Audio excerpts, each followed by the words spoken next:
Firstly, let's talk about something basic but super important, hair care. While I've covered some very common mistakes, there's a bunch of tiny hair guidelines that we've covered in our past videos.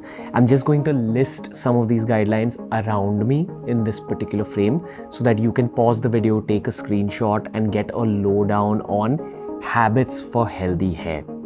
Are you ready? In 3, 2, 1, take the screenshot. And now we're moving on. Always imagine that your hair is like a tree. The scalp is the soil. And just like a tree, if your roots are weak, the rest will eventually weaken. Dandruff is one of the most common hair health concerns among men worldwide. It is often the first red flag when it comes to early signs of balding. Over time, dandruff can clog the pores on your scalp, cause persistent itching, and weaken your hair at the root. So the first step to fix the foundation, if you're dealing with dandruff, always use a good quality anti-dandruff shampoo.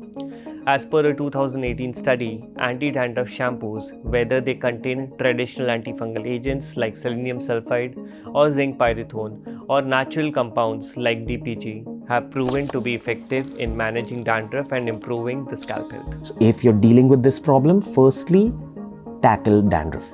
Secondly, for the dandruff problem, keep your pillowcases, your helmets and your caps and hats clean. That's where the bacteria exists. Next, try avoiding scratching your scalp because that's going to do more damage in the long term. And now if you're someone who uses hair products often, here's a quick breakdown of how they actually may be messing around with your hair just a little bit. Hair serums, they make your hair look shiny, but most are packed with silicones. Overuse may lead to clogging, especially if it trickles down to the surface of your scalp. So if you want to use hair serums, make sure you're only applying it on the body of your hair and not the scalp. Next, hair masks, they definitely help in moisturizing your hair, but they don't fix hair fall. Same rule, if it trickles down to your scalp, it's going to cause a problem.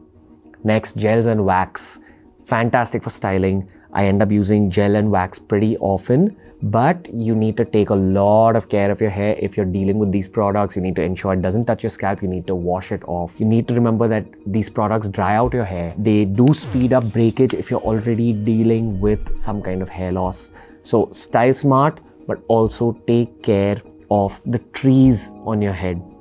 Next, hair color.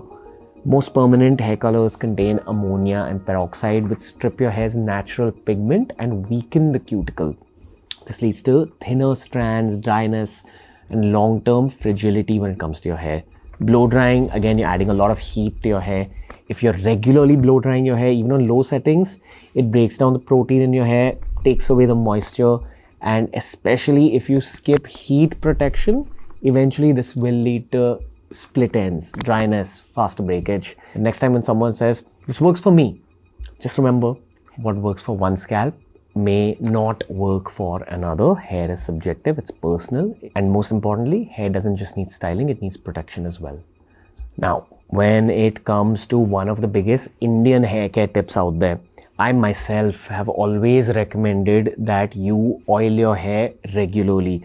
Of course, if that oil is left on your hair for very long, it will cause damage to your scalp. It will trickle down to the surface and may clog your scalp. I've asked multiple qualified dermats the same question, and I've always found that people are divided on this process of oiling one's hair. I do believe that it's extremely subjective. What works like magic for someone may harm someone else, but the truth is that enough scientific research has not been done on this process of oiling one's hair. If someone is already experiencing hair thinning or baldness, oil cannot reverse that or help with new growth or density. The main role of oil is to provide a bit of moisture on the scalp. Medically and scientifically, oil doesn't play any active role in treating hair loss. But yes, in Indian tradition, oiling has always been a part of the routine, more as a cultural habit than a treatment. Is there any way to grow your hair longer, faster? See, again, a lot depends on the genetics, right? A lot of people naturally have very fast hair cycle where it grows really long. Some people struggle to and they don't. Good nutrition definitely overall helps hair health, but again, there's no magic for the hair to grow longer otherwise. When you say good nutrition, you're referencing good protein intake? good hydration? Yeah, everything, a balanced diet, right? And obviously, a lot of people nowadays you see have deficiencies, like there's a D3, B12 deficiency, iron deficiency in women is so common. So all of that, obviously regular blood work and getting those deficiencies corrected is important. Can you also just give me 2 or 3 like superfoods that you can eat for healthier hair? So nuts, something which everybody can start their day with, almonds, walnuts, chia seeds, all of that. Avocado, nowadays people want to add in their meals, so that can be done. But high intake of protein, of course, like paneer, for vegetarians especially. Tofu, all of that is great.